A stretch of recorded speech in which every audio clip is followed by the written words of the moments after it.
with elected officials for decades. We have met with elected officials at local, state, and federal levels.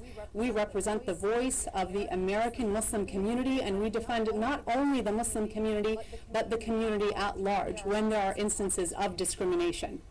We have protected the rights of Floridians from the Muslim community and even outside of the Muslim community. We've helped secure their religious rights. We've defended against First Amendment free speech violations. We've supported prisoners' rights. We've protected free speech for students. And we've stood up against discrimination. We've contributed to local food pantries and back-to-school drives to advance equity amongst all of us. We've stood with community organizations to support their causes just as they've stood with us to support ours. And we've engaged in interfaith work to get to know our Christian brothers and sisters and our Jewish brothers and sisters from different faiths, because we know full well that when we meet together, when we open our hearts and minds, when we have these conversations, when we find common grounds, we have a better and more beautiful America. We have a safer America. Our community allies include groups from faith-based organizations, Christian and Jewish communities, civil rights groups, and others who we work with to promote our shared values and causes. If you are not sure about the work that we do, we invite you to follow us on our social media. Our work is public, and we are very proud to defend our Constitution. We are very proud to defend the founding principles of our Constitution, to defend free speech. We are proud to defend democracy, and we are proud to be America first. But that's where the problem is. That's when these issues that we advocate for become problematic for some of our politicians, and I'll talk about that in just a moment. When these issues become problematic for some of our politicians, we get attacked. I'll explain this very clearly to the American people and to the people of Florida. I will tell you exactly what this smear campaign is about. From the moment that Ron DeSantis took office as the governor of Florida, he has prioritized serving the Israeli government over serving the people of Florida. He hosted his first official cabinet meeting in Israel, not in Florida, not in our capital, not in Tallahassee, but in Israel. Ron DeSantis has sent millions of Floridians' taxpayer money to Israeli government bonds, while Floridians are suffering from a lack of health care, while Floridians are suffering from food scarcity, from economic crises, from high rent. Our economy is suffering, but our tax money is going to fuel a better quality of life for Israelis. And billions of U.S. taxpayer money is funding the genocide in Gaza. Let me be clear. CAIR Florida highlights these issues not only as opposition to the genocide, but because sending so much money to a foreign nation while our people are struggling to make ends meet directly hurts Americans. It directly hurts Floridians. So when Floridians are realizing this, because CAIR Florida is leading the campaign to bring awareness to these issues, because CAIR Florida is working with coalition partners, because CAIR Florida is making sure that we don't just ignore these facts, that we raise them and elevate them and make sure people are opening their eyes and understanding the reality of what our Israel First politicians are doing. Yes, we have become the victim of another smear campaign. This is not the first time that this has happened. This is just another chapter of the same playbook that we have seen being used against our African American brothers and sisters during the civil rights era. We have seen this playbook being used against minority groups, the Irish, the Italian Americans, even the Jewish Americans in the past, Native Americans. It is a chapter of the same playbook used over and over again. Because when groups become powerful enough to stand up against injustice, and when the masses of the people start to sense this injustice and stand up and speak out against it, the politicians have nothing left to do but to attack based on false, baseless conspiracy theories, and that's exactly what's happening right now with CAIR Florida. In response, we will not back down. CAIR Florida will file a lawsuit against Governor Ron DeSantis in response to his defamatory and unconstitutional order baselessly smearing CAIR Florida. To our governor, your designation has no basis in law or fact. You do not have the constitutional authority to unilaterally declare any American or an American institution a foreign terrorist group, nor is there any basis to level the smear against our organization. CAIR is our nation's largest Muslim civil rights and advocacy organization. It is a registered 501c3 nonprofit organization. We have 25 affiliated chapters nationwide and over 500 board and staff members across the country. Our mission is to enhance the public's understanding of Islam, protect civil rights, promote justice, and empower American Muslims. Our mission is also to empower and educate and enlighten the masses about where their tax money is going, who is funding a genocide, and what we should be doing with our taxpayer money. And if that is going to agitate or cause discomfort to any of our Israel First politicians, then get ready to be uncomfortable, because we will not be silenced. Thank you very much.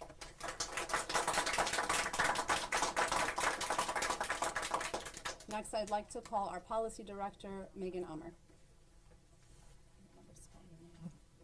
Hello, everyone. My name is Megan Eimer, Policy Director for CAIR Florida. That's Megan, M-E-G-A-N, last name Eimer, which is A-M-E-R. And I will say, as a Christian, I am completely appalled by Governor DeSantis' current order. Thank you for the support in the room.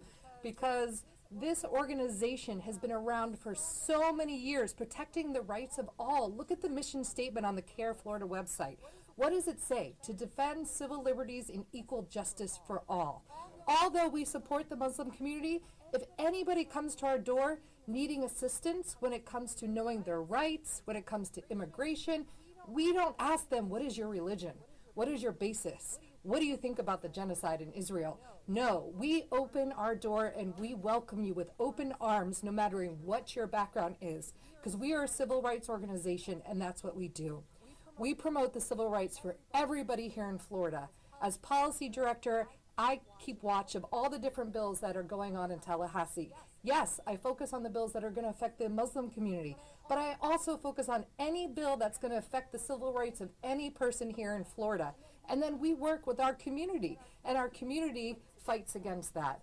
So unfortunately, Governor Ron DeSantis, the Christians, there's many Jewish people, there's many other faith-based organizations that work with CAIR. We build coalitions. We recently built a coalition of over 100 faith-based different civil rights organizations to free a Florida teen who was imprisoned abroad. And we got over 40 faith-based and different civil rights groups joining together here in Florida to call for his release as well. So we will continue to advocate for the civil rights of all Floridians, just not Muslims. Atheists, Jews, Christians, whoever you are. If you need help when it comes to immigration, if you need help with knowing your rights when it comes to ICE, if you need help knowing your rights when you can protest, and as far as for free speech, that's what CAIR Florida is here for. We are here to help you. So this is an appalling attack to try to take attention away from the current genocide going on in Gaza. It's to create a scapegoat. It's to create fear-mongering. As politicians and as leaders of the state, it is our job to bring the communities together, to bring interfaith communities together, and to protect the rights of the people in your state. So Governor DeSantis, you need to take a look back at your job description and determine it is what you're supposed to be doing here for Florida and making the state of Florida better and not sowing division and hatred within our communities. Indeed.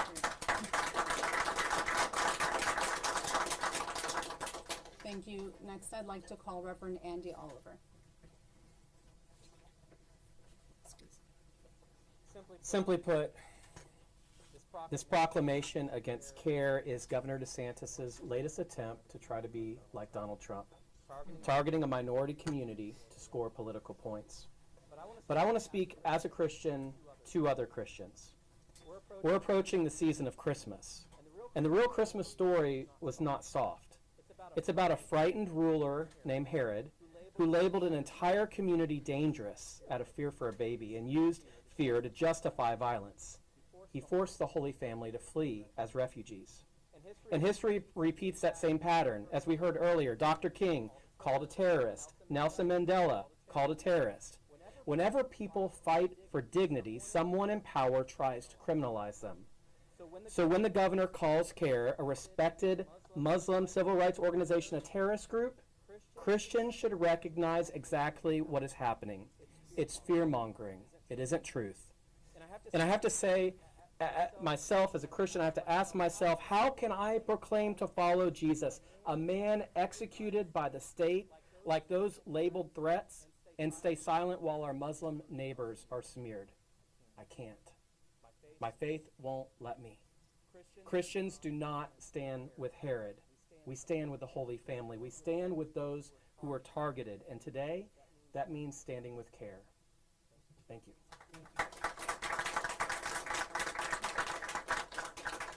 Thank you. That was Randy Oliver with the Allendale United Methodist Church. Next, I'd like to call Ahmed Sharif with the Arab American Anti-Discrimination Committee in Tampa.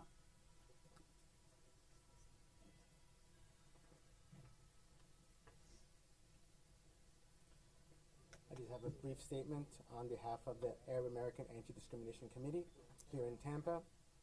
We strongly denounce the executive order issued by Governor DeSantis, falsely labeling CAIR-Florida and CAIR as a terrorist organization.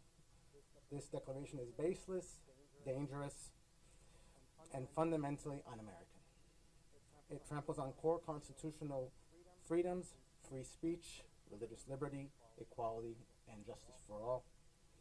And it weaponizes state power against an established civil rights organization that has served Florida for many decades. ADC Tampa has worked closely with CAIR-Florida to advance the civil liberties and human rights for every American. Just recently, we worked to advocate for the release of an American teenager held in an Israeli prison. We fought Islamophobia and discrimination, defended religious freedom on college campuses, and hosted elected officials at community events. All this to uplift the civil engagement of Arab and Muslim American voters across our state. This order is not about security.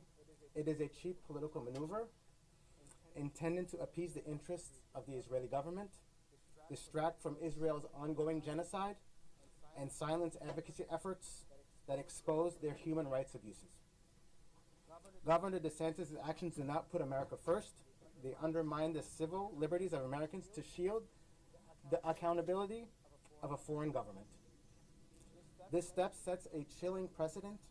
If civil rights organizations can be targeted for their advocacy, then every Floridian's freedoms are at risk. We are confident that the American public will reject this blatant assault on our constitutional values. Finally, ADC Tampa calls on Florida communities, civil rights organizations, elected officials at every level, and all individuals committed to democracy to firmly denounce this authoritarian action. Protecting our rights is not optional. It is our responsibility as Americans. We stand in full solidarity with CAIR and CAIR-Florida, and we support their legal challenges to this unlawful and dangerous executive order. Thank you.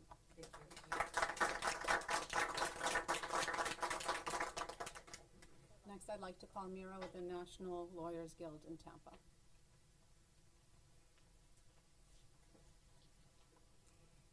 Good afternoon. Thank you for having me. My name is Miranda Margolis. I'm an attorney with the Tampa Bay chapter of the National Lawyers Guild, and I'd like to briefly share a statement from NLG National.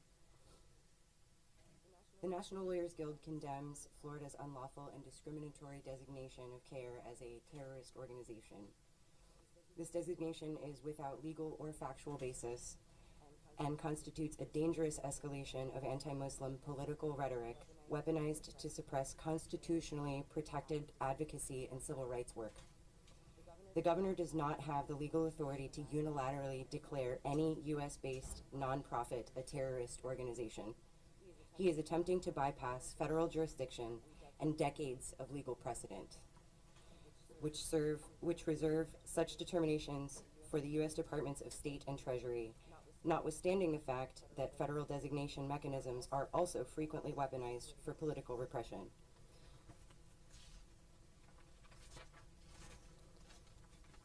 to Governor DeSantis, you do not have the authority to unilaterally declare any Americans or American institutions terrorist groups, nor is there any basis to level this smear against CAIR. This action is a political stunt, not a lawful designation.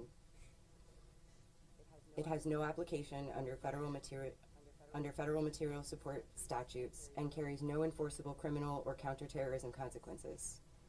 Its limited impact is confined to obscure real property prohibitions under state law, an attempt to restrict CAIR and Muslim communities from acquiring or retaining land, echoing historical repression tactics used against marginalized groups.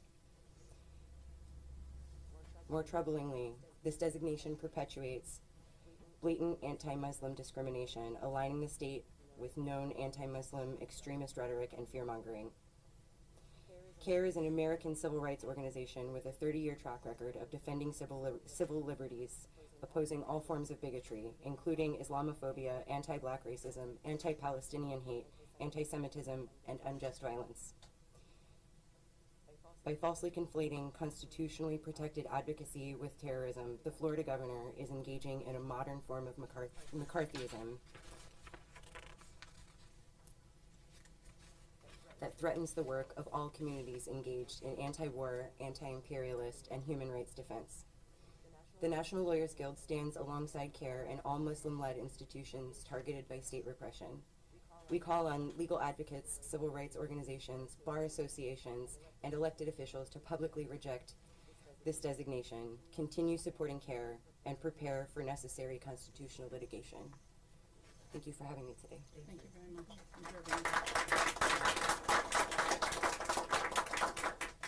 At this point, we'll open the floor to questions you may have. What is your response to the governor's statements today that he welcomes this lawsuit because it gives him the chance, it gives his legal team the chance to go through various aspects of discovery and learn more about the inner workings of the organization? We welcome it as well, and we will see him in the courtroom. What's your response to, not response, but what's your view of people who might say, I don't have time to follow the ins and outs of civil rights law, I am busy making ends meet, I have lots to do in my life. For groups out there, for people out there who aren't necessarily Muslim or members of a minority community, what is your comment to them about the dangers of going down a slippery slope when one group gets attacked from a civil rights perspective?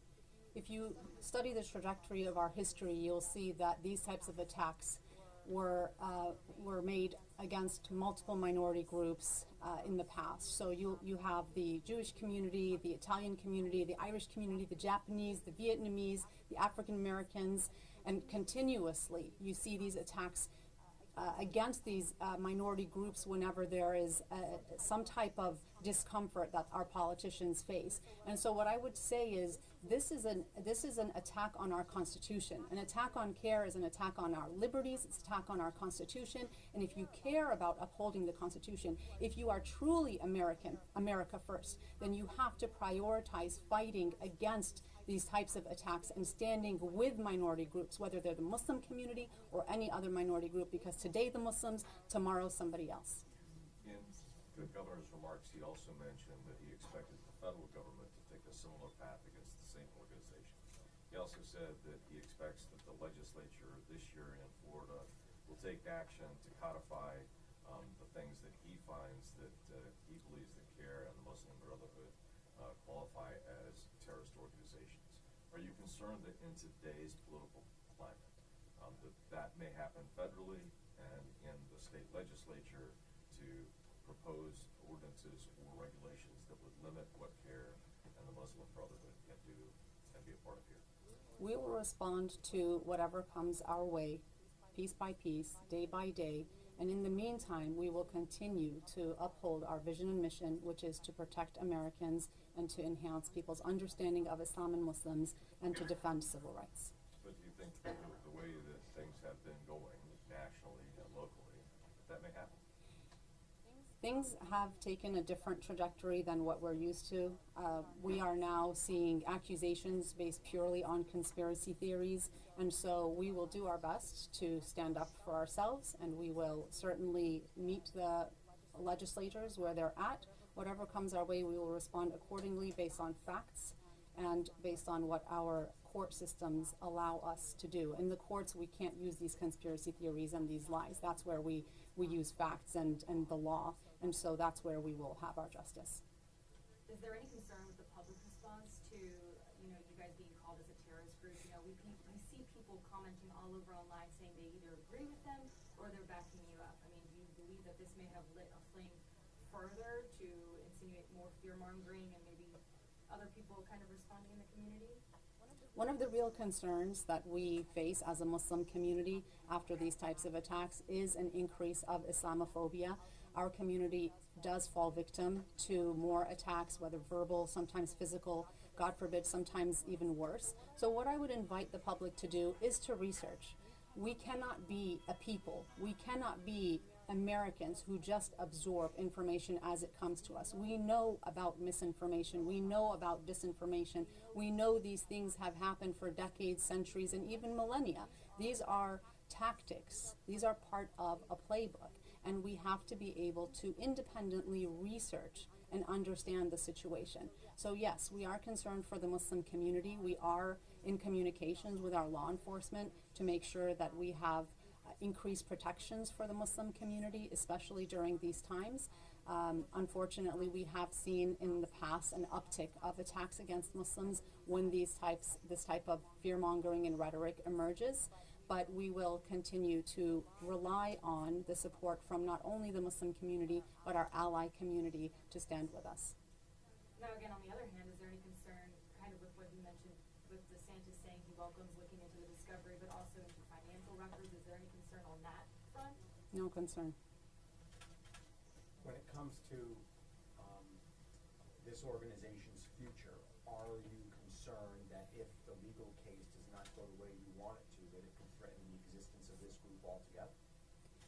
If we come to that point, then we'll have our legal team address it in the best way they know how, and they'll be able to navigate that path. I'm not an attorney, but if it comes to that point, our legal team will have a better answer. How large of a legal team are you going to have to handle this very complicated and very high-profile legal situation? CAIR Florida will be working with CAIR National, with CAIR National's legal team, and if they may choose to outsource also and get counsel from outside of our organization. Will there be attorneys who have to work on this who are not going to be able to devote time to working on civil rights cases?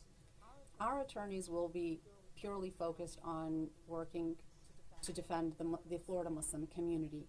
They will also support National in this litigation, but how they'll distribute their time, I'm not exactly sure. We'll have an attorney. Once we file the lawsuit, we'll have our attorneys better able to answer those questions. Yes. Are you afraid of a Department of Justice that continuously proves they're totally incompetent? Afraid, we are not afraid when we stand on the right Or side of concerned is a justice. good word. Right. We are troubled by the government's attempts to constantly derail us from the good work that we're doing, and we wish that we could see eye to eye, work together, and really advance the cause of the American people together instead of working constantly against each other. Did you have any heads up that this was coming? That do you have a relationship with the DeSantis, and his team before this, or was this just out of the blue? We have not had a very, we have very good relationships with many elected officials, local and state and federal. Governor DeSantis's policies have been quite contrary to the principles of justice and equity that we uphold at CAIR Florida. So we have taken a stance against some of his policies, and I'm sure he's very well aware of those. But it's not just CAIR, it's CAIR and millions of Floridians who have taken a stance against some of those policies that we view as unjust and unconstitutional. What would you say to all Floridians who know, respect, and admire our Muslim neighbors, how we can support our neighbors in this time? Thank you for that question. We do call on our Muslim we do call on our neighbors, our community members, our ally groups, especially our faith-based groups, to take a public position and support CAIR Florida. We welcome them to meet with us, to talk to us, to ask us questions. Some of these allegations are rightfully and understandably concerning and can cause trepidation or a lack of comfort, but what we want to say is there's no reason to be uncomfortable. We always have our arms open and our doors open to talk, to communicate, to answer questions, but as Reverend Oliver mentioned, there is a Judeo-Christian calling to stand up for truth and justice. And the first element, the first step to that is knowing what the truth is and not just accepting blindly the disinformation that's coming our way. So please reach out to us. We're happy to have these conversations. CAIR Florida has been involved and engaged in interfaith work for decades. I personally have been involved in interfaith work for decades. So we look forward to continuing those conversations, answering any questions that you may have. And please take those messages to your congregation so that we have a safer, more beautiful America. Do you believe this may be a form of retaliation for CAIR's effective role in getting the release of American citizen Mohammed Ibrahim from Israeli custody? The release of Mohammed Ibrahim from Israeli custody is one of the highlights of our year and most proud moments this year. Is it a form of retaliation? It could be a form of retaliation against our highlighting the Israel first stance and posture that Governor Ron DeSantis has consistently taken over not just the last year, but since he's assumed office. And when Israel recently ran a poll or a survey to test what people are saying and how they're feeling about the Israeli government, the results were very, very largely negative, and this is by the masses of the American people. And so when you find that the masses of the American people are looking adversely and negatively upon a government, they're left with no option except to target those who are raising awareness and making sure the American people know the truth about our Israel first politicians, the ones who are not putting our Americans first. Any other questions? Yes. I have a question. How do we frame or how do we reconcile with the disconnect that in May of 2025, CAIR was recognized by the legislature during Muslim American Heritage Month as a pillar in the community who is not only adding value but successfully advocating for many communities? How do we reconcile with that disconnect? This was May of 2025 and now this designation. How do we frame that for the community? Yeah, thank you for that beautiful question. Just for reference, in May 2025, both the Florida House and the Florida Senate recognized May 2025 as Muslim American Heritage Month. It does not make sense for the Florida House and the Florida Senate to recognize the contributions of the Florida American Muslim community on one hand, and then to have the governor make these types of baseless smear campaigns on the other. That in itself should tell the audience that there is a huge disconnect and a very evil intention behind these types of allegations. Thank you for that. We're around for any more questions if you have. Thank you very much for coming.